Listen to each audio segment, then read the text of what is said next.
Hi hello ನಮಸ್ತೆ, ನಾನು ರಾಜು ಅಷ್ಟೇ. ನೀವು ನೋಡ್ತೀರಾ centre point Kannada YouTube channel. ಮಹಾರಾಷ್ಟ್ರದ ಉಪಮುಖ್ಯಮಂತ್ರಿಯವರ ದುರ್ಮರಣದ ನಂತರ, ಅಂದರೆ ಅಜಿತ್ ಪವಾರ್ ಅವರ ದುರ್ಮರಣದ ನಂತರ NCP ಅಜಿತ್ ಪವಾರ್ ಬಣದ ಮುಂದಿನ ರಾಜಕೀಯ ನಡೆ ಏನು, ಮಹಾರಾಷ್ಟ್ರ ರಾಜಕಾರಣದಲ್ಲಿ ಅಜಿತ್ ಪವಾರ್ ನಿಧನ ಯಾವೆಲ್ಲ ಬೆಳವಣಿಗೆ ಮಾಡುತ್ತೆ ಮತ್ತು ಯಾವೆಲ್ಲ ಗೊಂದಲ ಮತ್ತು ಯಾವೆಲ್ಲ ಕುತೂಹಲಕ್ಕೆ ಕಾರಣವಾಗುತ್ತೆ, ಇವೆಲ್ಲವನ್ನು ನೋಡೋಣ. ಅದಕ್ಕಿಂತ ಮೊದಲೇ ತನಕ ನಮ್ಮ ಚಾನಲ್ನ ಸಬ್ಸ್ಕ್ರೈಬ್ ಮಾಡಿಲ್ಲ ಅಂದರೆ ಈಗಲೇ ಸಬ್ಸ್ಕ್ರೈಬ್ ಮಾಡಿ, ಜೊತೆಗೆ ಕಾಮೆಂಟ್ಗಳ ಮುಖಾಂತರ ತಮ್ಮ ಅಭಿಪ್ರಾಯವನ್ನು ತಿಳಿಸಬಹುದು. ವೀಕ್ಷಕರು, ಇವತ್ತು ಮುಂಜಾನೆ ಆದಂಥ ಒಂದು ಅಪಘಾತ, ವಿಮಾನ ಅಪಘಾತದಲ್ಲಿ ಅಜಿತ್ ಪವಾರ್ ಅವರು ದುರ್ಮರಣಕ್ಕೀಡಾಗಿದ್ದಾರೆ ಮತ್ತು ಅಜಿತ್ ಪವಾರ್ ಅವರ ಜೊತೆ ವಿಮಾನದಲ್ಲಿ ಪ್ರಯಾಣ ಬೆಳೆಸ್ತಿದ್ದಂಥ 6 ಮಂದಿ ಕೂಡ ಇದೀಗ ಸಾವನ್ನಪ್ಪಿದ್ದಾರೆ ಎನ್ನುವಂಥ ಒಂದು ಖಚಿತ ಮಾಹಿತಿ ಮಹಾರಾಷ್ಟ್ರ ಮತ್ತು ಇಡೀ ನಮ್ಮ ಭಾರತಕ್ಕೆ ಒಂದು ದೊಡ್ಡ ಶೋಕ ಅಥವಾ ದೊಡ್ಡ ಬೇಸರದ ಸಂಗತಿ ಅಂತ ಹೇಳ್ಬೋದು. ಯಾಕಂದರೆ ಅಪಘಾತ ಅಂದ ಕೂಡಲೇ ಅದು ವಿಮಾನ ಅಪಘಾತ ಆಗೋದು ಭಾರೀ ಸಂಖ್ಯೆಯಲ್ಲಿ ಕಡಿಮೆ ಎನ್ನುವಂಥ ಮಾತು ಕೂಡ ಹೇಳ್ತಾರೆ. ಯಾಕಂದರೆ ನಾವು ಕಾರ್ ಆಕ್ಸಿಡೆಂಟ್ ನೋಡಿದ್ದೀವಿ, ಅಥವಾ ಬೇರೆ ಬೇರೆ ವೆಹಿಕಲ್ ಆಕ್ಸಿಡೆಂಟು, ಹಡಗು ಅಪಘಾತ ಅಥವಾ ಹಡಗು ಮುಳುಗೋದು, ಅಥವಾ ಬೇರೆ ಬೇರೆ ಅಪಘಾತಗಳನ್ನ ನೋಡಿದಾಗ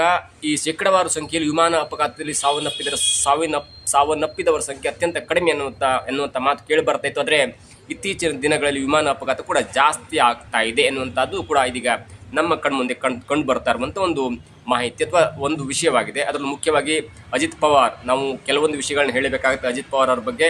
ಅಜಿತ್ ಪವಾರ್ ಅವರು ಸತತ 8 ಬಾರಿ ಗೆದ್ದಂಥವರು. ಅದು ಬಾರಾಮತಿ ಎನ್ನುವಂಥ ಮಹಾರಾಷ್ಟ್ರದ ವಿಧಾನಸಭಾ ಕ್ಷೇತ್ರದಲ್ಲಿ ಗೆದ್ದು ಬಂದು ತನ್ನ ಛಾಪನ್ನು ಮೂಡಿಸಿದಂಥವರು. ಅವರಿಗೆ ರಾಜಕೀಯಕ್ಕೆ ಬರಲಿಕ್ಕೆ ಕಷ್ಟ ಆಗಲಿಲ್ಲ. ಯಾಕಂದರೆ ಅವರ ಅಣ್ಣ, ಅಂದರೆ ಅವರ ಒಬ್ಬ ಸಂಬಂಧಿ ಶರದ್ ಪವಾರ್ ಅವರು ಕೂಡ ರಾಜಕೀಯದಲ್ಲಿದ್ದರು. ಆಗಾಗಲೇ ಅವರ ಒಬ್ಬ ಶರದ್ ಪವಾರ್ ಅವರು ಮಹಾರಾಷ್ಟ್ರ ರಾಜಕೀಯದಲ್ಲಿ ಕಾಂಗ್ರೆಸ್ ಪಕ್ಷದಿಂದ ಸ್ವಲ್ಪ ಮುಂಚೂಣಿಯಲ್ಲಿದ್ದರು ಮತ್ತು ತನ್ನ ಛಾಪನ್ನು ಕೂಡ ಮೂಡಿಸಿದ್ರು. ಹಾಗಾಗಿ ತಮ್ಮ ದೊಡ್ಡಪ್ಪ ರಾಜಕೀಯದಲ್ಲಿ ಇದ್ದದ್ರಿಂದ ಅಜಿತ್ ಪವಾರ್ ಅವರಿಗೆ ರಾಜಕೀಯಕ್ಕೆ ಧುಮುಕ್ಲಿಕ್ಕೆ ಕಷ್ಟ ಆಗಲಿಲ್ಲ.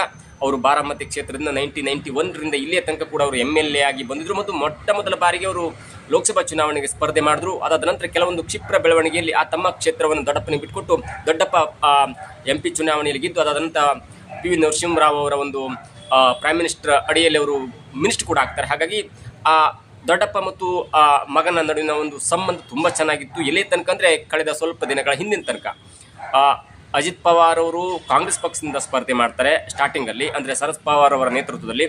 ಅದಾದ ನಂತರ ಕಾಂಗ್ರೆಸ್ನ ಹೊರಬಂದು ಶರದ್ ಪವಾರ್ ಅವರು NCP ಪಾರ್ಟಿಯನ್ನು ಕಟ್ತಾರೆ. ಆ ಪಾರ್ಟಿಯಲ್ಲೂ ಕೂಡ ಇವರು ಒಂದು ಒಳ್ಳೆಯ ಸ್ಥಾನವನ್ನು ಪಡ್ಕೊಂಡಿರ್ತಾರೆ. ಅದಾದ ನಂತರ ಶರದ್ ಪವಾರ್ ಅವರು ಮುಖ್ಯಮಂತ್ರಿ ಆದಾಗಲೂ ಕೂಡ ಇವರಿಗೆ ದೊಡ್ಡ ಒಂದು ಹುದ್ದೆ ಸಿಗುತ್ತೆ. ಮಗ ಮತ್ತು ದೊಡ್ಡಪ್ಪನ ನಡುವಿನ ಸಂಬಂಧ ರಾಜಕೀಯವಾಗಿ ತುಂಬ ಬೆಳವಣಿಗೆ ಮತ್ತು ಮಹಾರಾಷ್ಟ್ರ ರಾಜಕೀಯಕ್ಕೆ ಸಂಬಂಧಪಟ್ಟಂತೆ, ಈ ಕುಟುಂಬ ರಾಜಕೀಯಕ್ಕೆ ಸಂಬಂಧಪಟ್ಟಂತೆ ಮಹಾರಾಷ್ಟ್ರ ರಾಜಕಾರಣವನ್ನು ಇಲ್ಲೇ ತನಕ ಹಿಡ್ಕೊಂಡು ಬಂದದ್ದು ಒಂದು ದೊಡ್ಡ ಕುಟುಂಬ ಅಂದರೆ ಅದು ಪವಾರ್ ಕುಟುಂಬ ಅಂತ ಹೇಳ್ಬೋದು. ಪವಾರ್ ಅಂದರೆ ಅವರ ಒಂದು ಹಿಸ್ಟ್ರಿಯನ್ನು ಹೇಳ್ತೇನೆ ಅಥವಾ ಅವರ ಒಂದು ವಂಶವೃಕ್ಷವನ್ನು ಕೂಡ ಹೇಳ್ತೇನೆ. ಅದಕ್ಕೂ ಮೊದಲು ಈಗಿನ ಸ್ಥಿತಿಯನ್ನು ನೋಡ್ತಾ ಹೋದರೆ ಸ್ವಲ್ಪ ಮಟ್ಟಿಗೆ BJP ಹೊಡೆತ ಅಂತ ಹೇಳ್ಬೋದು. ಯಾಕಂದರೆ 6 ಬಾರಿ ಉಪಮುಖ್ಯಮಂತ್ರಿ ಆದಂಥ ಒಬ್ಬ ವ್ಯಕ್ತಿ ನೋಡಿ, ಒಂದ್ಸಲ ಉಪಮುಖ್ಯಮಂತ್ರಿ ಆದ ಕೂಡಲೇ ಅವರ ನೆಕ್ಸ್ಟ್ ಟಾರ್ಗೆಟೇ ಮುಖ್ಯಮಂತ್ರಿ ಆಗಬೇಕು. ಯಾಕಂದರೆ ನಾನು ಆಲ್ರೆಡಿ DCM ಆಗಿದ್ದೇನೆ ಅನ್ನುವಂಥ ಒಂದು ಹುಮ್ಮಸ್ಸು, ಅಹಂಕಾರ, ದುರಹಂಕಾರ ಎಲ್ಲವೂ ಕೂಡ ಇರುತ್ತೆ. ಆದರೆ ಈಗ ನಿಧನ ಹೊಂದಿರುವಂಥ ಅಜಿತ್ ಪವಾರ್ ಅವರು 6 ಬಾರಿ ಉಪಮುಖ್ಯಮಂತ್ರಿ ಆಗಿದ್ದರು. ಅದಕ್ಕೆ ಕಾರಣ ಅವರು ಒಂದು ಸ್ವಲ್ಪ ಸಣ್ಣ ಅಥವಾ ಪ್ರಾದೇಶಿಕ ಪಕ್ಷದ ಒಂದು MLA ಆಗಿದ್ದರು ಮತ್ತು ನೇತೃತ್ವವನ್ನು ವಹಿಸಿಕೊಂಡು, ಮತ್ತು ಅವರಿಗೆ ಸರ್ಕಾರ ರಚಿಸುವಂಥ ಮೋರ್ ದೆನ್ ಹಾಫ್ ಮೆಜಾರಿಟಿ ಕೂಡ ಇರಲಿಲ್ಲ. ಹಾಗಾಗಿ ಅವರು ಸಿಕ್ಕಂಥ ಅವಕಾಶವನ್ನು ತೃಪ್ತಿಯಿಂದ ಸ್ವೀಕಾರ ಮಾಡಿ 6 ಬಾರಿ ಉಪಮುಖ್ಯಮಂತ್ರಿ ಆದಂಥವರು ಮತ್ತು ಈಗಲೂ ಕೂಡ ಉಪಮುಖ್ಯಮಂತ್ರಿ ಆಗಿದ್ದರು BJPಯ ಒಂದು ನೇತೃತ್ವ ಸರ್ಕಾರದಲ್ಲಿ. ಅದಕ್ಕೂ ಮೊದಲು ಹೇಳೋದಾದರೆ, ನಾವು ಮಹಾರಾಷ್ಟ್ರ ಕಾಂಗ್ರೆಸ್ನಲ್ಲಿ ಈ ಒಂದು ನಿಧನದ ನಂತರ ಏನೆಲ್ಲ ಬೆಳವಣಿಗೆ ಆಗುವುದೇನು ಅಂತ ನೋಡ್ತಾ ಹೋದರೆ, ಮಹಾರಾಷ್ಟ್ರ ವಿಧಾನಸಭಾ ಕ್ಷೇತ್ರವು ಎಷ್ಟಿದೆ? 288 ವಿಧಾನಸಭಾ ಕ್ಷೇತ್ರ ಇದೆ. ಅದರಲ್ಲಿ ಮ್ಯಾಜಿಕ್ ನಂಬರ್ ಅಂದರೆ ಮೆಜಾರಿಟಿ ಕ್ರಾಸ್ ಮಾಡಬೇಕಂದ್ರೆ 145 ಬೇಕಾಗುತ್ತೆ.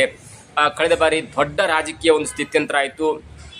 ಅಂದರೆ ಶಿವಸೇನೆ ಠಾಕ್ರೆ ಬಣದಿಂದ ಶಿಂದೆ ಬಣ ಹೊರಗೆ ಬಂದ ನಂತರ ಅಲ್ಲಿ ಏನೇನಾಯಿತು ಎಲ್ಲವೂ ಕೂಡ ಜನರಿಗೆ ಗೊತ್ತಿದೆ. ಅದರ ನಡುವೆ ಶರದ್ ಪವಾರ್ ಬಣ ಆಲ್ರೆಡಿ ಕಾಂಗ್ರೆಸ್ ಪಕ್ಷದ ಜೊತೆ ಮೈತ್ರಿಯಲ್ಲಿತ್ತು. ಆ ಶರದ್ ಪವಾರ್ ಬಣದಿಂದ ಅಂದರೆ ರೆಬಲ್ ಆಗಿ ತಮ್ಮ 8 MLAಗಳನ್ನ ಪಡ್ಕೊಂಡು, ಆ ಸಪೋರ್ಟನ್ನು ಪಡ್ಕೊಂಡು ಅಥವಾ ಅವರನ್ನು ತೆಗೆದುಕೊಂಡು ಬಂದು BJP ಮತ್ತು ಶಿವಸೇನೆ ಶಿಂದೆ ಬಣ ಜೊತೆ ಸರ್ಕಾರವನ್ನು ಮಾಡ್ತಾರೆ.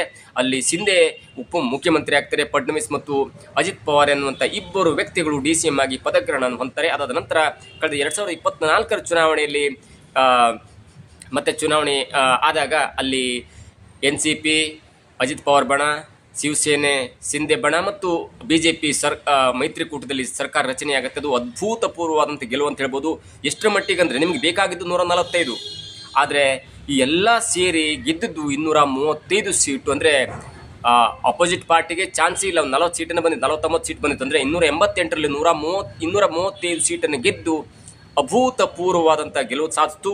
ಆ್ಯಸ್ ಯೂಸ್ವಲಿ ಮೆಜಾರಿಟಿಲಿ ಜಾಸ್ತಿ ಇದ್ದಂಥ, ಅಂದರೆ ನಿಮಗೆ ಬಿ ಜೆ ಪಿ ಎಷ್ಟು ಬಂತಂದರೆ 132 ಸ್ವತಃ ಬಿ ಜೆ ಪಿ ಬಂತು.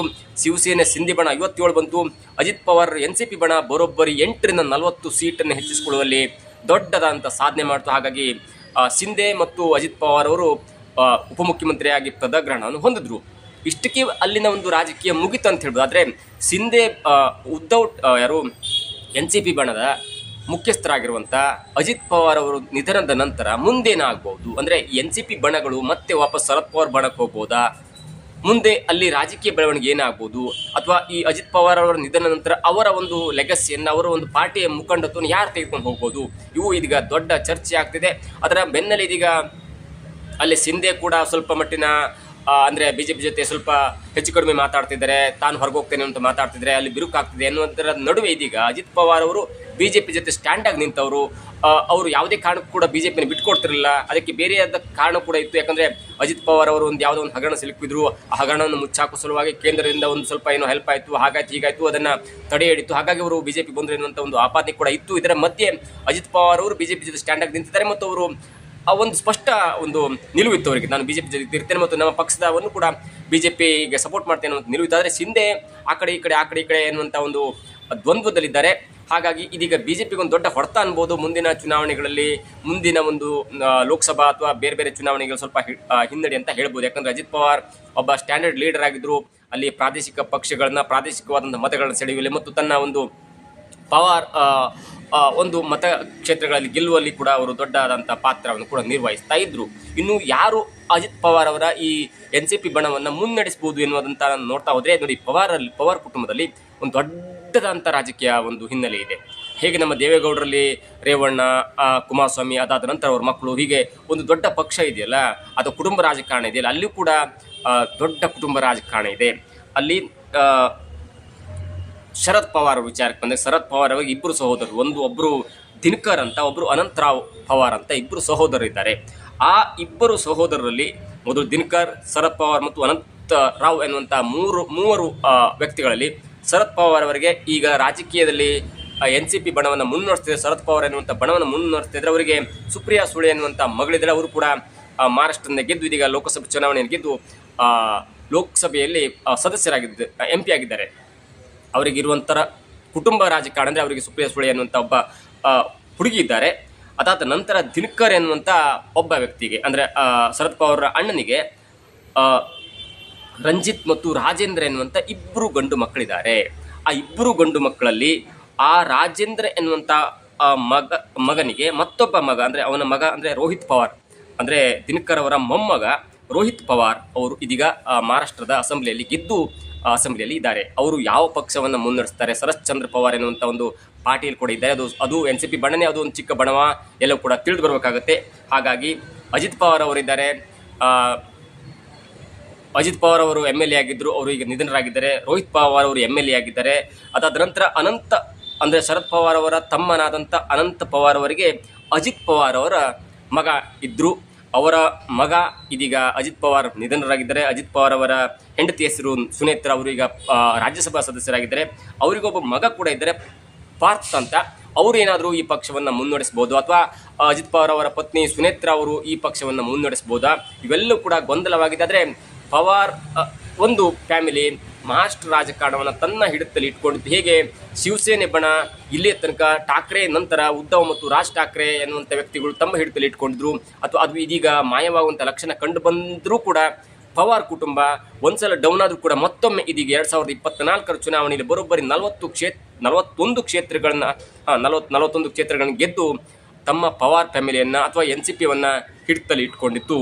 ಯಾವ ಮಟ್ಟಿಗಂದರೆ 2024 ಚುನಾವಣೆಯಲ್ಲಿ NCP ಅಜಿತ್ ಪವಾರ್ ಬಣ 40 ಸೀಟನ್ನು ಗೆದ್ದರೆ NCP ಶರದ್ ಪವಾರ್ ಬಣ ಕೇವಲ 10 ಸೀಟಿಗೆ ಮಾತ್ರ ಸೀಮಿತ ಆಯಿತು. ಮತ್ತು ಕಾಂಗ್ರೆಸ್ಸಲ್ಲಿ 16 ಗೆದ್ದು ಉದ್ಧವ್ ಠಾಕ್ರೆ ಬಣ 20 ಗೆಲ್ಲುವಲ್ಲಿ ಮಾತ್ರ ಸಾಫಲ್ಯತೆಯನ್ನು ಹೊಂದಂತ ಹೇಳ್ಬೋದು. ಹೀಗಾಗಿ ಮುಂದೆ ಈ ಪವಾರ್ ಕುಟುಂಬ ಎಲ್ಲಿಗೆ ಹೋಗಿ ನಿಲ್ಬೋದು, ಪವಾರ್ ಕುಟುಂಬದಲ್ಲಿ ಮುಂದೆ ಯಾರು ಅಧಿಕಾರವನ್ನು ಹಿಡಿಬೋದು, ಅಂದರೆ ಶರದ್ ಪವಾರ್ ಅವರಿಗೆ 85 ವರ್ಷ ಆಗಿದೆ, ಅವರು ಕೂಡ ಅಷ್ಟು ಸದೃಢವಾಗಿಲ್ಲ. ಅವರ ಒಂದು ನೇತೃತ್ವವನ್ನು ಸುಪ್ರಿಯಾ ಸುಳೆ ವಹಿಸ್ಕೊಂಡ್ರೆ ಈ ಅಜಿತ್ ಪವಾರ್ ಅವರ ಬಣದ ಅಜಿತ್ ಪವಾರ್ ಅವರ ಪಾರ್ಟಿಯನ್ನು ಕೌಟುಂಬಿಕವಾಗಿ ಅವರ ಪತ್ನಿ ನಿರ್ವಹಿಸ್ತಾರ, ಅಥವಾ ಅವರ ಮಗನಾದಂಥ ಪಾರ್ಥ ನಿರ್ವಹಿಸ್ತಾರ, ಅಥವಾ ಅವರ ಮತ್ತೊಬ್ಬ ಅಣ್ಣನ ಮೊಮ್ಮಗನಾದಂಥ ರೋಹಿತ್ ಪವಾರ್ ಎನ್ನುವಂಥ ML ನಿಭಾಯಿಸ್ತಾರ, ಅಥವಾ ಅವರು ಯಾರಾದರೂ ಕೂಡ ಈ ಕಡೆ ಬರ್ತಾರೆ, ಇವರು ಯಾರಾದರೂ ಕೂಡ ಆ ಕಡೆ ಹೋಗ್ತಾರೆ, ಅಥವಾ ಎಲ್ಲವೂ ಕೂಡಿ NCP ಒಂದೇ ಬಣ ಆಗಿ ಮುಂದುವರಿಯುತ್ತೆ. ಎಲ್ಲವೂ ಕೂಡ ಮುಂದಿನ ದಿನಗಳಲ್ಲಿ ಕಾದು ನೋಡಬೇಕಾಗಿದೆ. ಸದ್ಯದ ಮಟ್ಟಿಗೆ ಇದೀಗ ಅಜಿತ್ ಪವಾರ್ ಅವರ ಒಂದು ಮರಣ ಅಥವಾ ದುರ್ಮರಣ